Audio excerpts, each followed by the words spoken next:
देखिए question number 2.16 है। अब इसकी स्टेटमेंट क्या है देखिएगा जरा गौर से। कहता है two ships X and Y are travelling in different directions at equal speeds. दो शिप्स हैं जो समंदर में सफर कर रहे हैं और दोनों डिफरेंट डायरेक्शंस में मूव कर रहे हैं और स्पीड्स उनकी इक्वल हैं, सेम स्पीड के साथ मूव कर रहे हैं। The actual direction of motion of x is due north. जो एक्स शिप है, दो शिप है एक्स और वाई, तो जो एक्स शिप है उसकी एक्चुअल मोशन की डायरेक्शन जो है वो नॉर्थ की तरफ है। मतलब अगर मैं यहाँ पे ईस्ट वेस्ट नॉर्थ साउथ आपके सामने ड्रॉ करता हूं तो देखें नॉर्थ साउथ ईस्ट वेस्ट। अब वो कहता है कि शिप एक्स जो है वो नॉर्थ की डायरेक्शन में मूव कर रहा है, यानी इस डायरेक्शन में शिप एक्स मूव कर रहा है। This is the direction of motion of ship X but to an observer on Y. जबकि एक दूसरा शिप वाई जो है उस पर एक ऑब्जर्वर मौजूद है। वो क्या ऑब्जर्व करता है? उसके लिए शिप वाई पे जो ऑब्जर्वर है उसके लिए the apparent direction of motion of x is north east. यानी शिप वाई वाला ऑब्जर्वर ये महसूस करता है कि ये शिप एक्स जो है नॉर्थ ईस्ट की डायरेक्शन में मूव कर रहा है। अब नॉर्थ ईस्ट की डायरेक्शन कौन सी बनती है? तो बिल्कुल क्लियर है, नॉर्थ ईस्ट की डायरेक्शन नॉर्थ और ईस्ट के दरमियान बनेगी, तो ये है नॉर्थ ईस्ट की डायरेक्शन। ठीक है, तो ये अपेरेंट डायरेक्शन है इस एक्स की। This is apparent direction for of ship x. ठीक है, यानी शिप वाई वाला जो है वो ये ऑब्जर्व कर रहा है, शिप वाई पे जो ऑब्जर्वर है वो ये ऑब्जर्व कर रहा है कि शिप एक्स जो है नॉर्थ ईस्ट की डायरेक्शन में मूव कर रहा है, लेकिन रियलिटी में शिप एक्स जो है नॉर्थ की डायरेक्शन में मूव कर रहा है। अब सवाल उसका ये है, आप ये बताएं what is the actual direction of motion of Y. ये बताएं कि शिप वाई असल में किस डायरेक्शन में मूव कर रहा है कि उसको एक्स जो है नॉर्थ ईस्ट की डायरेक्शन में जाता हुआ महसूस हो रहा है, तो वाई बजाते खुद फिर किस डायरेक्शन में जा रहा होगा? ये बताएं क्या आ रहा है आप लोगों के जहन में? वेस्ट सर, वेस्ट की डायरेक्शन की बिल्कुल तरफ। ठीक है, बिल्कुल ठीक है, बिल्कुल ठीक है, वेरी गुड। तो शिप वाई जो है वो वेस्ट की डायरेक्शन में मूव कर रहा है। So this is the direction of ship Y. जाहिर है शिप वाई वेस्ट की डायरेक्शन में जाएगा, जबकि शिप एक्स नॉर्थ की डायरेक्शन में जा रहा है, तो शिप वाई वेस्ट की डायरेक्शन में जाएगा तो ही उसको एक्स की डायरेक्शन नॉर्थ ईस्ट फील होगी ना। ये तो कॉमन सेंस की बात है, इसमें तो कोई फिजिक्स भी नहीं है, ये तो एक आम अनपढ़ आदमी भी इस चीज को ऑब्जर्व करता है। ठीक है, तो बहरहाल वेरी गुड, अच्छी ऑब्जर्वेशन है जी। बाकियों को समझ आ गई? हाँ जी, जी सर, समझ आ गई। अच्छा ठीक है जी, नेक्स्ट क्वेश्चन की तरफ चलते हैं।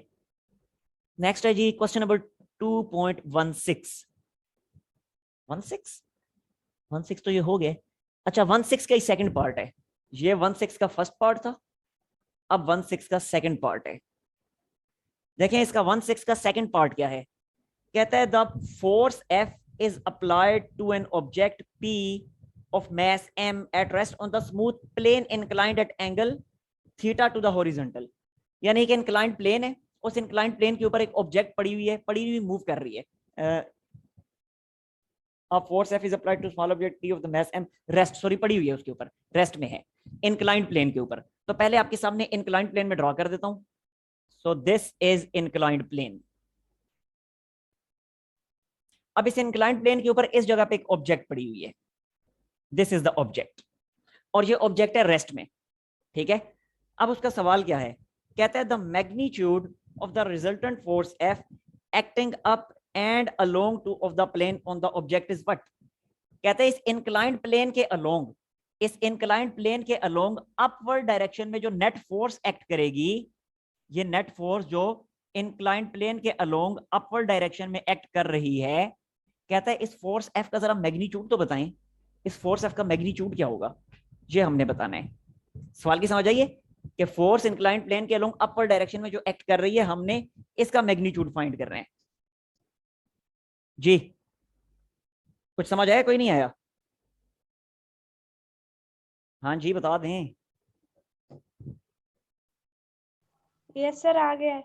अच्छा ये जो फोर्स अपवर्ड एक्ट कर रही है जो हमने फाइंड करनी है ना, इसे मैं एफ डैश का नाम दे देता हूं, क्योंकि जो क्वेश्चन में जो फोर्स गिवन है वो है बिल्कुल हॉरिजॉन्टल डायरेक्शन में जो फोर्स है उसके बारे में क्या है, दैट फोर्स इज एफ। ये फोर्स जो पार्टिकल के ऊपर हॉरिजॉन्टल डायरेक्शन में एक्ट कर रही है ये फोर्स एफ है, और हमें ये वाली फोर्स फाइंड करनी है जो इंक्लाइंड प्लेन के अलोंग अपवर्ड डायरेक्शन में एक्ट कर रही है, तो इसे एफ डैश का मैंने नाम दे दिया। अब ये एफ डैश फोर्स मैंने फाइंड करनी है। तो देखें जरा, अभी मुझे ये बताएं, एफ डैश फोर्स तो मैंने फाइंड करनी है, उसको तो एक साइड पे रखें। उसके अलावा एफ डैश के अलावा कौन कौन सी फोर्स है जो इस पार्टिकल पे एक्ट कर रही है? Yes, weight force. Weight force, very good, बिल्कुल ठीक है। और दूसरी फोर्स एफ है जो कि गिवन है हमें, ठीक है। तो एक तो वेट फोर्स है जो वर्टिकली डाउनवर्ड डायरेक्शन में एक्ट कर रही है, वो मैंने आपके सामने ये ड्रॉ कर दिया, ठीक हो गया जी। अच्छा, अब हम ऐसे करते हैं कि ये वेट फोर्स जो है इसको भी हम कंपोनेंट्स में रिजोल्व कर लेते हैं, ये जो एफ फोर्स है इसको भी कंपोनेंट्स में रिजोल्व कर लेते हैं, और हम उसके बाद जब कंपोनेंट्स में रिजोल्व कर लेंगे फिर हम देखेंगे कि इंक्लाइंड प्लेन के अलोंग कौन कौन सी फोर्सेस एक्ट कर रही हैं। अभी ये फोर्स एफ इंक्लाइंड प्लेन के अलोंग वर्क नहीं कर रही, एक्ट नहीं कर रही। इसी तरह ये जो फोर्स वेट है, पार्टिकल का वेट, वो भी इंक्लाइंड प्लेन के अलोंग नहीं है। हमें उसने कहा है कि आपने ये एफ डैश फोर्स फाइंड करनी है जो इंक्लाइंड प्लेन के अलोंग है अपवर्ड डायरेक्शन में, वो आपने फाइंड करनी है, ठीक है। तो इसके लिए फिर जाहिर सी बात है फोर्स एफ को और वेट डब्ल्यू दोनों को इसके कंपोनेंट्स में रिजोल्व करना पड़ेगा। तो पहले मैं वेट को इसके कंपोनेंट्स में रिजोल्व करता हूं। देखें, वेट को जब कंपोनेंट्स में रिजोल्व करूंगा तो वेट का एक कंपोनेंट बनेगा इस तरह से, लाइक दिस, जबकि वेट का दूसरा कंपोनेंट किस डायरेक्शन में होगा। तो ये मैंने आपको चंद दिन पहले बताया था कि ओरिजिनल वेक्टर जो है वो अपने कंपोनेंट्स के दरमियान होता है, तो दूसरा कंपोनेंट फिर बनेगा इस डायरेक्शन में, लाइक दिस। आगे समझ बात की। अब जरा देखें, अगर ये एंगल थीटा है, ये वाला, ये एंगल थीटा है तो डेफिनेटली ये वाला एंगल भी थीटा ही होगा। ये कैसे पता चला मुझे? ये मैथमेटिक्स में आपने सीखा था 9th क्लास में, अभी भी मुझे याद है अपने वो अल्फाज जो मैंने आप लोगों को थ्योरम करवाते हुए पढ़ाए थे कि angle between two forces is equal to angle between two lines is equal to angle between their perpendicular lines. Angle between two lines is equal to angle between their perpendicular lines. तो देखें जरा, अगर ये दो लाइनें हैं, suppose करें एक ये लाइन और एक ये लाइन, इनके दरमियान है अगर एंगल थीटा, तो अब अगर इन्हीं दोनों लाइनों के परपेंडिकुलर लाइंस में ड्रॉ कर दूं, जैसे देखें जरा, ये वाली जो लाइन है, ये हॉरिजॉन्टल लाइन, इसके परपेंडिकुलर ये वाली लाइन मैंने ड्रॉ कर दी, और ये जो इंक्लाइंड लाइन है, इस इंक्लाइंड लाइन के परपेंडिकुलर मैंने ये वाली लाइन ड्रॉ कर दी। तो अब ये जो एंगल होगा इन परपेंडिकुलर लाइंस के दरमियान, ये भी थीटा ही होगा। इसीलिए मैंने यहाँ पे इस एंगल को भी थीटा का ही नाम दिया, क्योंकि जरा गौर से देखें तो ये जो हॉरिजॉन्टल लाइन है इसके परपेंडिकुलर ये वाली वर्टिकल लाइन ग्रीन वाली है, जबकि ये इंक्लाइंड प्लेन वाली जो लाइन है इसके परपेंडिकुलर ये रेड लाइन है। तो जब यहाँ पे एंगल थीटा है तो उन परपेंडिकुलर लाइंस के दरमियान भी एंगल थीटा ही होगा। ये बात आप लोगों को समझ आई? इसमें पूरे क्वेश्चन में यही बात समझने वाली है, बाकी तो आगे आसान है, अब तो क्लियर हो गया, अब तो आसान हो जाएगा, ठीक हो गया जी। अच्छा, फिर अब जरा देखें, अब जब ये एंगल थीटा है तो डेफिनेटली बिल्कुल क्लियर बात होगी, ये वाला क्या बनेगा कंपोनेंट, ये बनेगा डब्ल्यू कोस थीटा, और ये वाला बनेगा डब्ल्यू साइन थीटा, ठीक हो गया जी। अब ऐसे ये फोर्स एफ जो है इसको भी इसके कंपोनेंट्स में रिजोल्व कर लेता हूं मैं। अच्छा, ये फोर्स एफ को जब कंपोनेंट्स में रिजोल्व करना है तो मैं ऐसे करता हूं, इस फोर्स एफ को यहां ड्रॉ करने की बजाय यहां आगे ड्रॉ कर लेता हूं, क्योंकि कंपोनेंट्स में रिजोल्व करना हमारे लिए आसान हो जाएगा, ठीक है। तो ये इस फोर्स एफ को मैंने यहां से मिटाया और उठा के आगे मूव करवा दिया। ये आप लोगों को मैंने बता रखा है, चंद दिन पहले भी बताया था, चैप्टर के स्टार्ट में बल्कि बताया था कि वेक्टर को आप अपनी मर्जी है इधर रखें, उसकी डायरेक्शन को डिस्टर्ब किए बगैर आगे ले जाएं, ऊपर ले आए, नीचे ले आए, कोई फर्क नहीं पड़ता, डायरेक्शन को डिस्टर्ब नहीं करना, मैग्नीट्यूड को भी डिस्टर्ब नहीं करना, ठीक है। तो मैं वेक्टर को यहां से उठा के आगे शिफ्ट कर दिए without changing its direction and magnitude, इसलिए कोई फर्क नहीं पड़ेगा। Now this is the force F which is to be resolved into its components। अब जरा देखें, इस फोर्स एफ को कंपोनेंट्स में रिजोल्व कर रहा हूं मैं, तो इसी फोर्स एफ का एक कंपोनेंट क्या बनेगा, अपवर्ड डायरेक्शन में बनेगा। अब यहां पे जाहिर सी बात है स्पेस ही मेरे पास नहीं बची, तो मैं इससे यहां से मिटाता हूं एफ डैश को और ऊपर लिख देता हूं ये एफ डैश जो हमने फाइंड करनी है। अच्छा, अब जरा देखें, ये फोर्स एफ को कंपोनेंट्स में रिजोल्व करना है, तो इस फोर्स एफ का एक कंपोनेंट होगा ये वाला ऐसे अपवर्ड, और दूसरा कंपोनेंट क्या होगा, हमें पता है कंपोनेंट्स परपेंडिकुलर होते हैं, तो दूसरा कंपोनेंट होगा बिल्कुल इसी पहले वाले कंपोनेंट के परपेंडिकुलर, समझ आ गई बात की। अब वंस अगेन ये वाला एंगल जो है ये भी थीटा होगा। ये कैसे थीटा होगा? ये कैसे थीटा होगा? ये है करस्पॉन्डिंग एंगल्स, वही सारी थ्योरम्स वाली कहानी है, कुछ भी नहीं है। और कि अगर ये दो पैरेलल लाइंस हैं, अगर ये दो पैरेलल लाइंस हैं और एक तीसरी लाइन इनको कट करके गुजर जाए इस तरह से, तो ये तीसरी लाइन जो है इन दोनों पैरेलल लाइंस के दरमियान के साथ जो एंगल बनाएगी वो एंगल सेम होंगे। अगर ये थीटा तो ये भी थीटा। ठीक है, यहां भी यही चीज बन रही है। जरा गौर से देखें तो एक ये वाली लाइन है एफ वाली, और इसके पैरेलल ये नीचे वाली लाइन है। ठीक है, और इन्हीं दोनों पैरेलल लाइंस को कट कर रही है ये इंक्लाइंड प्लेन वाली लाइन। इसलिए अगर ये एंगल थीटा तो ऑटोमेटिकली ये वाला एंगल भी थीटा। ये चीज क्लियर हुई जी? बताएं जल्दी से। जी सर। ओके, बस अब तो ठीक है, अब तो आसान हो गया काम। अब जरा देखें थीटा के साथ वाला क्या होगा? ये ओरिजिनल फोर्स एफ थी, तो थीटा के साथ ये होगा एफ कोस थीटा, और थीटा के परपेंडिकुलर जो है ये वाला, ये हो जाएगा एफ साइन थीटा। अब जरा देखें कौन कौन सी फोर्सेज हैं जो इंक्लाइंड प्लेन के अलोंग हैं। तो एक है डब्ल्यू साइन थीटा और दूसरी है एफ कोस थीटा। तो लिहाजा एफ डैश फोर्स जो आएगी जो इंक्लाइंड प्लेन के अलोंग है, अपवर्ड डायरेक्शन में है, वो क्या होगी जी? अब आप लोग मुझे बताएं इस फिगर को देख के, वो फोर्स क्या होगी फिर? F cos theta. यस, आगे। Minus M G sine minus M G sine theta. बिल्कुल ठीक है, माइनस डब्ल्यू साइन थीटा या एम जी साइन थीटा, एक ही बात है। बुक में क्या है? एम जी है ऑप्शंस जी। में। यस, उधर एम जी है तो ठीक है, वेट एम जी ही तो होता है। ये लिख दिया F cos theta minus M G sine theta. अब ये एक एमसीक्यू है, और इसी तरह से मिलते जुलते एमसीक्यूज आते हैं एंट्री टेस्ट में भी। अब यहाँ तो ये तो पेपर के लिए तो ठीक है, तैयार हो गया, रटा भी लग जाता है, जाहिर सी बात है, पेपर हमारा एजुकेशन सिस्टम इसी तरह का है, सर वही बुक इनके में से बार दरमियान बार आपने उठा के देते माइनस हैं। क्यों लगाया लेकिन है? कॉन्सेप्ट्स क्लियर करने हैं, बार बार मैं कह रहा हूँ कॉन्सेप्ट्स पे फोकस करें।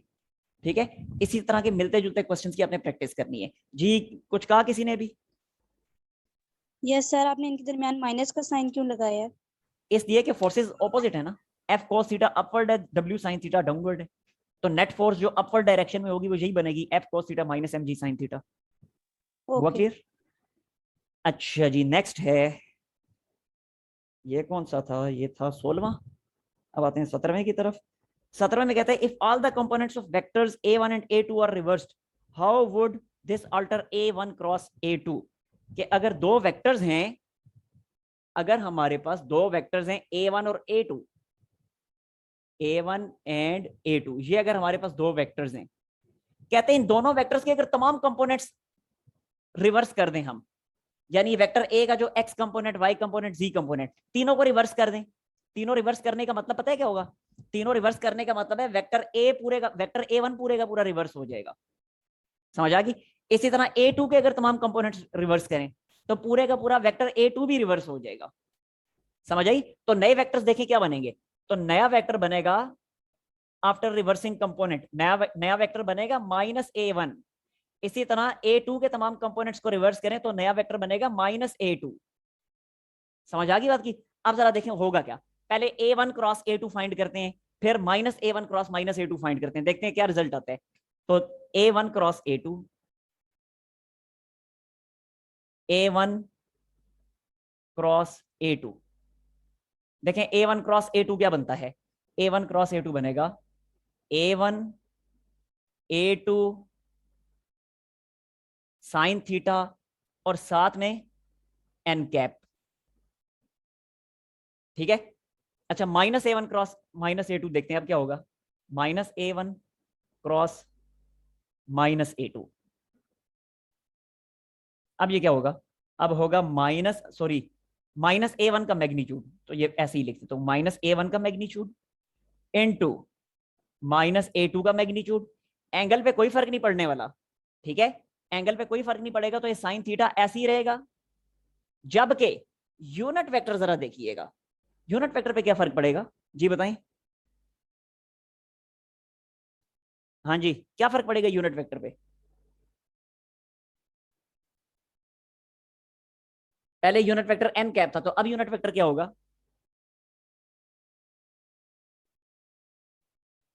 ओफो, एन कैप ही रहेगा, एन कैप ही रहेगा, इस पे कोई फर्क नहीं पड़ने वाला, क्योंकि वेक्टर जब दोनों ही ऑपोजिट हो गए, देखें मैं आपको एग्जांपल से समझाता हूं।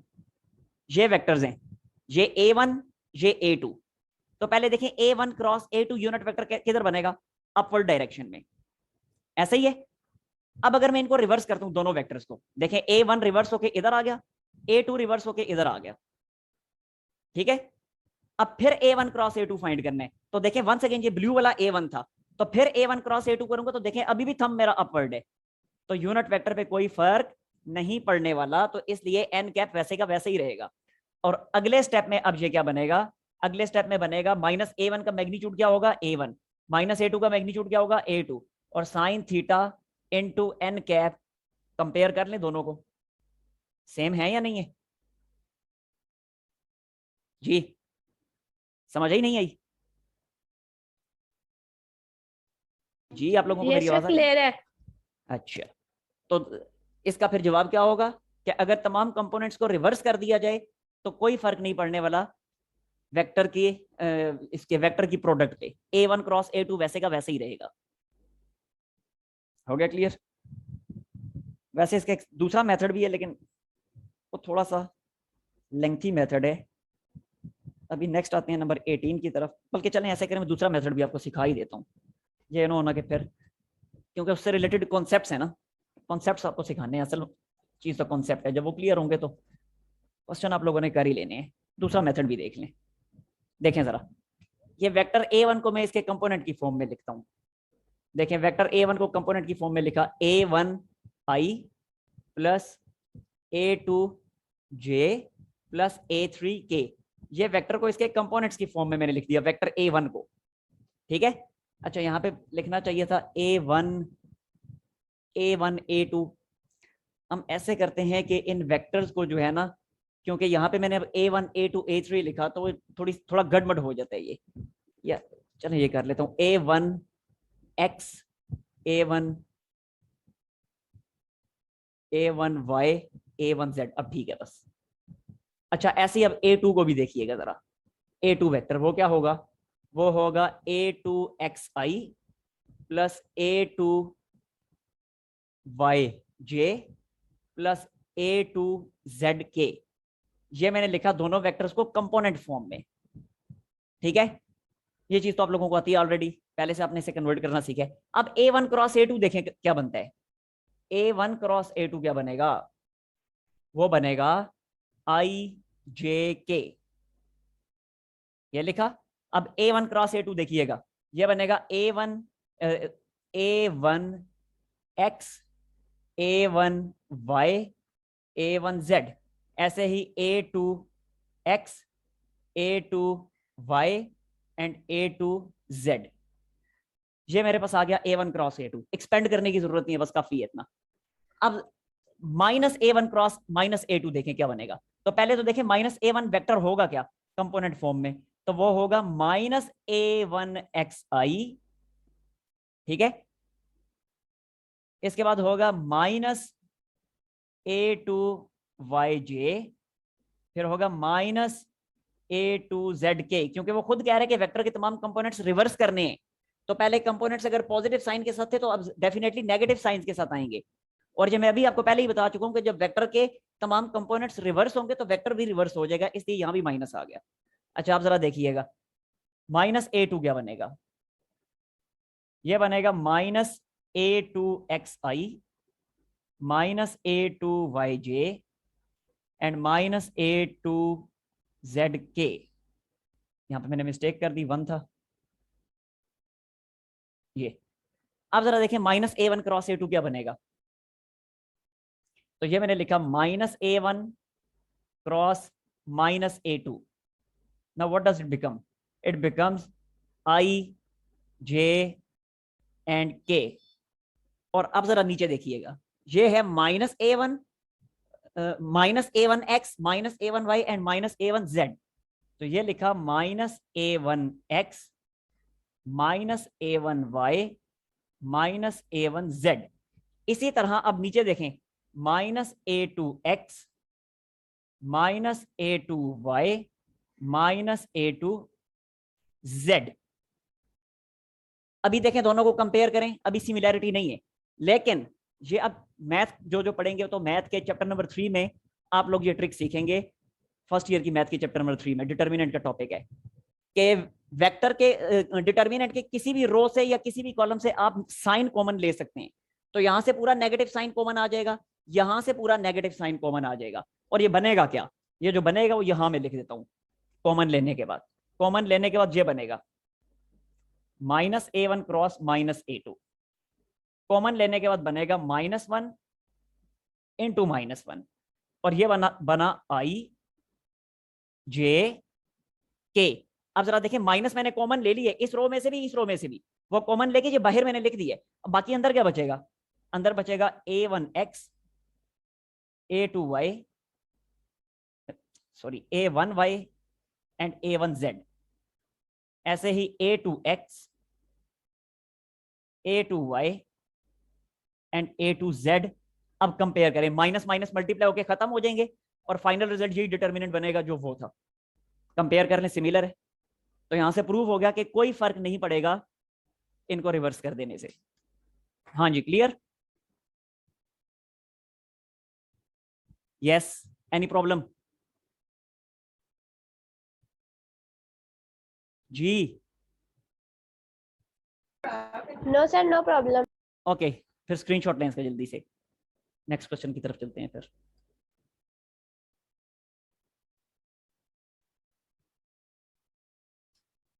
ये इसीलिए मैंने कल नहीं करवाया था ना, मुझे पता था ये कैलकुलेशन वाले हैं, और कल जो है बहुत सी बीच में आप में से नहीं थी, और ज़रा वो मैसेज चला गया था ज़रा, तो उस वजह से फिर मैंने नहीं करवाया कल ये।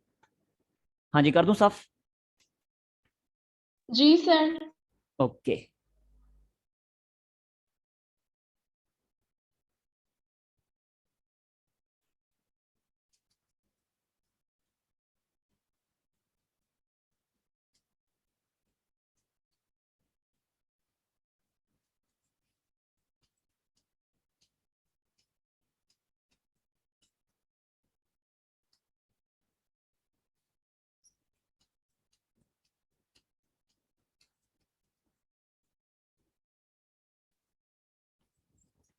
नेक्स्ट क्वेश्चन है 17 किया था, अब 18 है। Name the 3 conditions that could make a1 cross a2 equal to 0। 18 2.18 कहते हैं a1 क्रॉस a2 को 0 बनाने के लिए कौन सी 3 कंडीशंस का होना जरूरी है। तो बिल्कुल क्लियर है कौन कौन सी 3 कंडीशंस हमें जरूरत पड़ेंगी। इसके लिए पहले a1 क्रॉस a2 को एक्सपेंड करें, तो इसको लिखा जा सकता है a1 a2 sine theta into n cap equal to 0। अब देखें, अगर हमने a1 क्रॉस a2 को 0 बनाना है, यानी ये जो पूरी है लेफ्ट हैंड साइड, अगर इसको वाकई 0 के इक्वल बनाना है तो क्या होना चाहिए। फर्स्ट कंडीशन क्या है कि a1 का मैग्नीट्यूड 0 हो जाए या फिर a2 का मैग्नीट्यूड 0 हो जाए।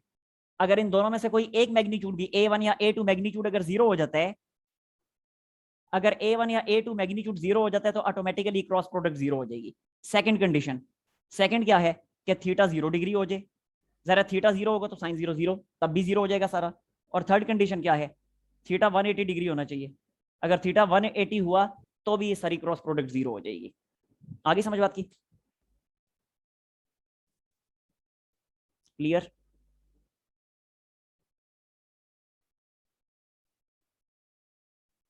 अच्छा, नेक्स्ट देखें फिर 2.19।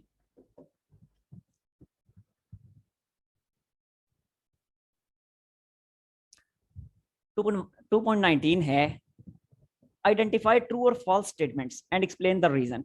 कि आपने सही या गलत स्टेटमेंट बतानी है। पहली स्टेटमेंट है, ये अब आप लोगों ने मुझे बताना है। फर्स्ट स्टेटमेंट है a body in equilibrium implies that it is not moving nor rotating. कहता है अगर बॉडी इक्विलिब्रियम में हो तो इसका ये मतलब होगा बॉडी ना तो मूव कर रही है ना रोटेट कर रही है। सही कह रहे, होता है सही? नो सर, फॉल्स स्टेटमेंट है। वजह भी बताएं। सर क्योंकि बॉडी जब इक्विलिब्रियम में होती है तो वो मूव करती है, लेकिन यूनिफॉर्म वेलोसिटी के साथ। ठीक है, मूव करती लाजमी नहीं है मूव करे, मूव कर सकती है, ये कहना है। Body can move with uniform velocity, कि अगर बॉडी यूनिफॉर्म वेलोसिटी से मूव कर रही हो तो बॉडी इक्विलिब्रियम में होगी। इसी तरह अगर बॉडी रोटेट कर रही हो तो भी वो इक्विलिब्रियम में हो सकती है अगर एंगुलर एक्सेलरेशन 0 हुआ, यानी टॉर्क उस पे 0 हुआ बॉडी पे। तो अगर बॉडी रोटेट कर रही है, टॉर्क 0 है, तो उस सूरत में भी वो बॉडी इक्विलिब्रियम में ही होगी। ठीक है, अच्छा नेक्स्ट, इसका मतलब ये वाली स्टेटमेंट तो गलत है।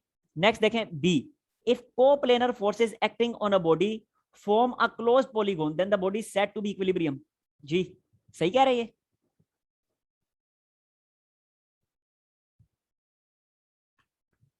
हाँ जी, यस सर ट्रू है। ट्रू है, कैसे ये भी एक्सप्लेन करें। सर कोप्लेनर फोर्सेस ऐसी फोर्सेस होती हैं जो कि सेम प्लेन पर लाई करती हैं, यानी कि अगर हम इस तरह कहेंगे summation fx is equals to 0, summation fy is equals to 0। देखें ये तीन फोर्सेस हैं, F1, F2, F3। ये कल मैंने बताया था, ये तीनों कोप्लेनर फोर्सेस हैं।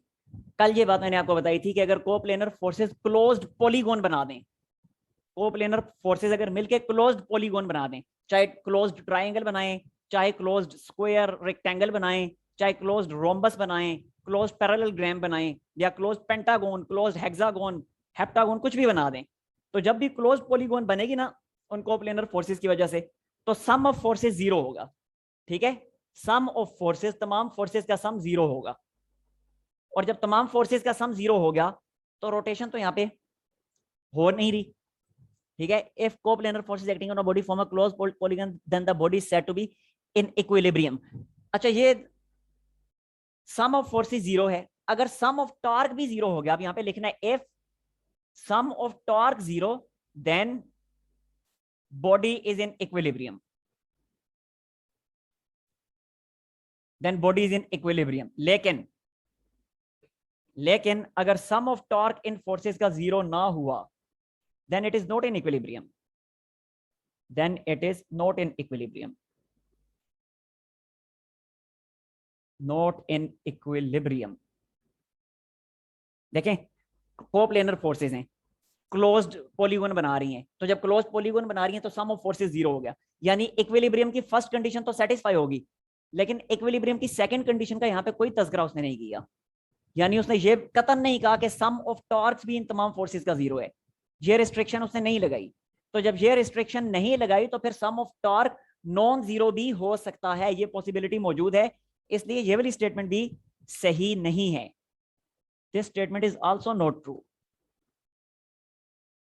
ठीक है, समझ आ गई बात की। जी सर। हाँ, ये पूरा इसको एक्सप्लेन कर देना है, फिर अगर इस ये पेपर में क्वेश्चन आता है ना तो इसको पूरा एक्सप्लेन कर देना, जो एक्सप्लेनेशन आपके सामने मैंने बोर्ड पे दी हुई है कि फर्स्ट कंडीशन तो सेटिस्फाइड है, लेकिन सेकंड कंडीशन की सेटिस्फेक्शन की यहाँ पे कोई बात नहीं हुई। इसलिए अगर सेकंड कंडीशन सेटिस्फाई होगी, यानी अगर सम ऑफ टॉर्क 0 हो गया तो then body will be in equilibrium. लेकिन अगर सेकंड कंडीशन सेटिस्फाई ना हुई, यानी सम ऑफ टॉर्क अगर 0 ना आया, then in that case body will not be in equilibrium. तो ये दोनों ही स्टेटमेंट्स गलत हैं, यानी ऐसा बिल्कुल भी नहीं है कि इनमें से कोई एक स्टेटमेंट ऐसी होगी जो हमेशा 100% ट्रू ही होगी, ऐसा नहीं है। ठीक हो गया जी। अच्छा, अब नेक्स्ट आते हैं नंबर 20 की तरफ। इसमें कोई मसला? नो सर, सब क्लियर है। अच्छा, नेक्स्ट आते हैं नंबर 20 की तरफ।